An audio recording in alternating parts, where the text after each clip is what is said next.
Welcome to the Finding Hope Show.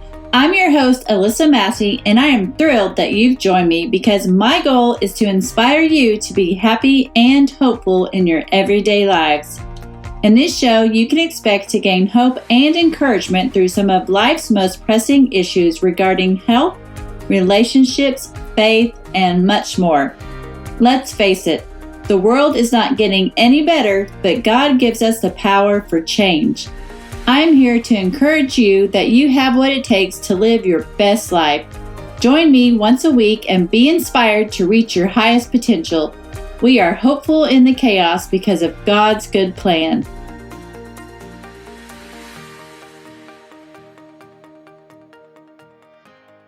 Welcome everyone to the Finding Hope Show.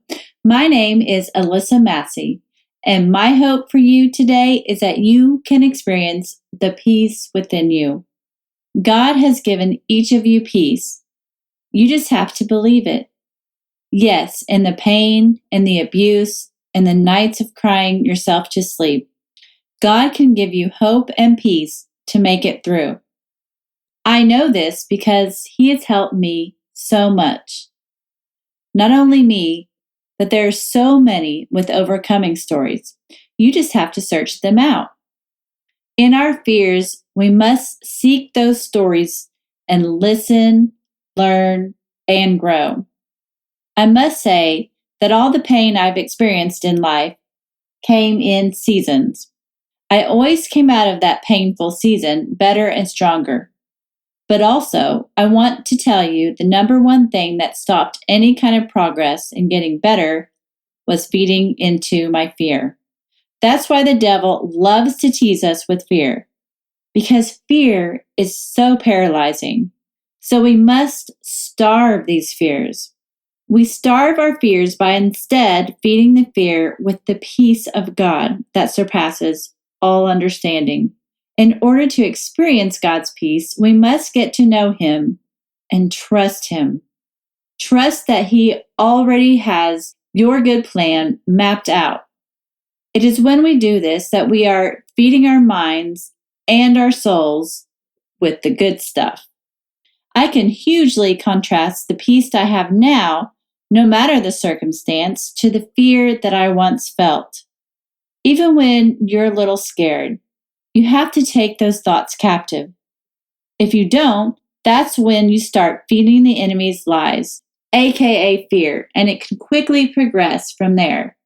So we must actively, quickly trap those thoughts, suppress them down with the truth of God. For example, I used to have panic attacks when I was younger. Now, of course, there is a certain way our bodies react to certain things, but how we think about what scares us hugely will impact our response.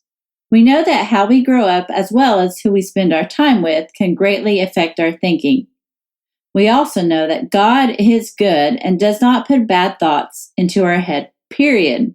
Then, knowing that the enemy is out to destroy us and is for all things bad, then doesn't it make sense that he would attack our mind with evil thoughts? Especially when we're doing a good thing. In this way, the devil has us where he wants us, and we become afraid to step out into the good life God has planned for us. When I had those evil panic attacks, I was afraid to step out into a crowded room. Of course, we can all be afraid of something, but because my faith was not strong, I never made any progress.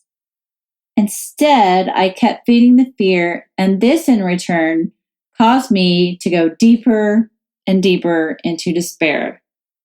And I don't know about you, but that is one place that I don't want to be. Now that I've grown in faith, of course, it still gets a little scary stepping onto a stage to speak. But now I choose to press on in faith and to pray. Truth is, speaking is one of my strengths.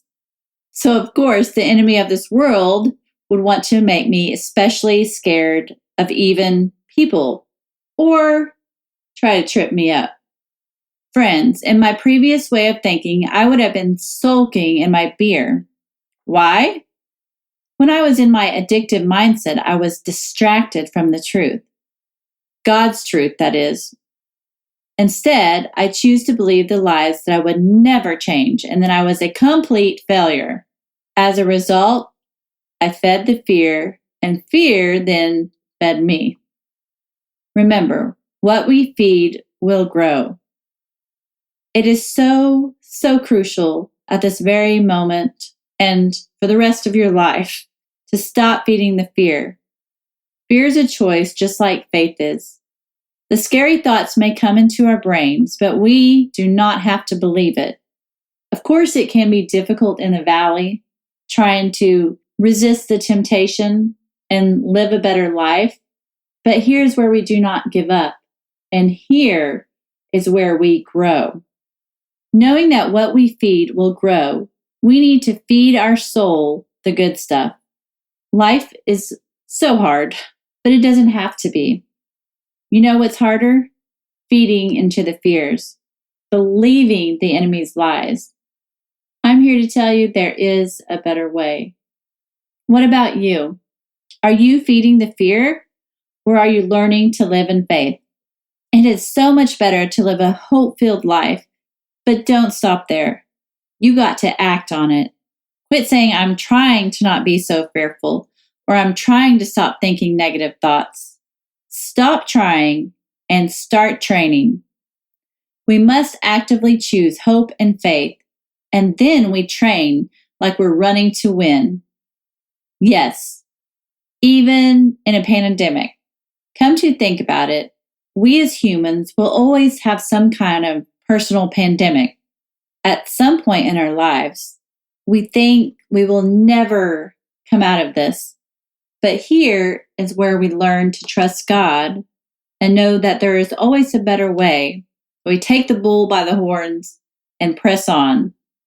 We are prepared because we are an active member of our own lives. 1 Corinthians 9:25-27 says that all athletes are disciplined in their training. They do it to win a prize that will fade away, but we do it for an eternal prize. So I run with purpose in every step. I am not just shadowboxing. I discipline my body like an athlete, training it to do what it should. Otherwise, I fear that after preaching to others, I myself might be disqualified. Think about the alternative. Shutting ourselves off to the rest of the world, wishing we were out there living our best life. Living our best life in a pandemic may look a little different. Maybe we're not exposing ourselves to every concert that comes along like we once did. Maybe we're not the social butterfly as we once were. But just maybe, instead, we are choosing to love others more. For example, helping our elderly neighbor with groceries, or writing your elderly grandmother a letter. So how have things changed for me? Well, I actively started changing my life, as I currently still do. Friends, we will always be growing and learning until our death. Remember, we are training for righteousness. So I asked God for help, but then I took action steps to overcome fear of life itself. There were days I was fearful of getting out of bed, but I made a decision to choose faith over fear. And then I went to AA. I studied my Bible, or I prayed. In the toughest of times, it never was easy, but I chose to believe there was a better way out. And then I took action steps. If just a little bit at a time, a little bit of progress is better than none. And it was always worth it. So awareness of our fear helps us to recognize it, but then reject it. This is how I want to help you with my podcast and this very message. By recognizing things we need to change for the better. I still have fearful thoughts, as I'm sure you do as well. But then I quickly flip the script on them. For example, at the very beginning of this pandemic, I got a sinking feeling in my gut. Very quickly, though, I put fear in its place, knowing that God has not given me a spirit of fear. But if I don't know God, how can I experience the peace that He offers? You may have seen the t-shirt, Faith Over Fear. I actually have one of those. I'm sure that's no surprise. So not every civil person wants to walk around with a shirt that reads, Feed the Fear. That is going to say that we should choose faith because it's the better choice. If we feed the fear, then we're going to be discouraged. We're going to drive ourselves deeper into the pain. And that is not the object. That is not what God wants for us. He wants us to rise above the pain. But in order to get above that pain, we must go through the valley and choose the faith, even in the midst of pain, knowing that there will soon be a way out. And then when we get to our victory, we can then share that with others and give them hope in a God that never fails us. So how can we actively choose faith over fear? What if I do get sick from COVID? What if I do get sick from anything? We don't know the future, but God does. What we can do is do what we know, do what we can to take care of ourselves. And if we don't know how to adequately take care of ourselves, look it up from the right sources, I might add. Find a natural health expert. We do our part and we let God do the rest. The alternative is something that I don't want to deal with, and that is feeding the fear. When we take care of ourselves, we inspire others for a positive change. And if we do get sick from anything, our bodies are more equipped to deal. These are things we already should be doing, like eating our fruits and vegetables every day, exercising. But we take these things for granted until the sickness eats up our body because we are not prepared. We wait until we absolutely need our bodies to fight against a virus, but then we are weak.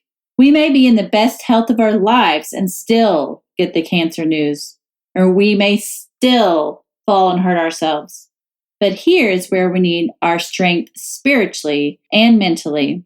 Trust me, you don't want to be in a bad place mentally and get that bad medical report or the love of your life pass away. But if we have hope and faith, we are more equipped to deal because we know that all things are possible with God. Now, if it is indeed our time to die, know that God knows of the time of our death already. God will give us the grace to deal with each situation as they come. Remember, God gives us peace and a sound mind. 2 Timothy 1:7 affirms this by saying, For the Spirit God gave us does not make us timid, but gives us power, love, and self-discipline. So when those thoughts come into your head, ask yourself if they line up with the principles of God, and that if they are of love and goodness. And if they are not, you need to suppress them. Give it to God and stop worrying about it. Choose faith over fear and live each day trusting God in His good plans for us, knowing that when you come out on top, your story will be one that will bring others to Christ. Don't give the devil a foothold in your life because he wants you to live in fear of everything so that you and I are blinded by the good life. But you and I are better than that. So start believing it. It's time to take the blinders off and see the beautiful light we have been given. As I sign off today, I want you to know that God does have a great life already planned for you. He says so. You just have to believe it, receive it, especially in the pain and the struggle. Trust God that this is a season that you are coming out of. I once again just went through a rough season, and I am once again coming out better and stronger. So it is my prayer for you today, for all my listeners, that you come out better and stronger than ever, that your story may be a testimony of greatness for others to the greatness of God. Thank you for listening, and have a blessed day. And remember, the best is yet to come.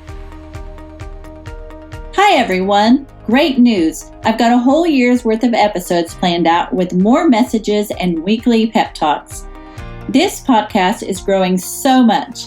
I am hugely grateful, and if you like this podcast, please hit subscribe and share with your friends.